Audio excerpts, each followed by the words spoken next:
I'm the Foodie Gardener and I grow food. Today I'm going to show you how I am sprouting edible seeds with a seed sprouter.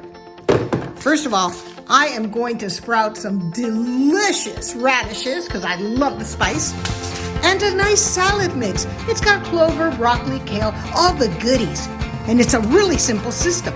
As you can see here, it's double Dutch. I've got some seeds here, and I actually can put more here if I wanted to grow different varieties. It's got a cover, and I like the fact that you can compartmentalize the different seeds here.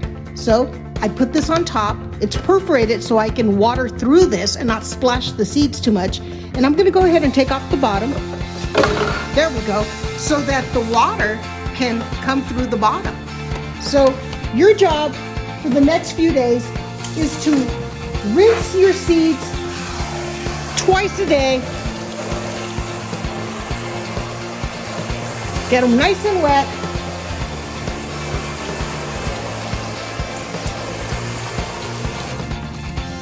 And that's it.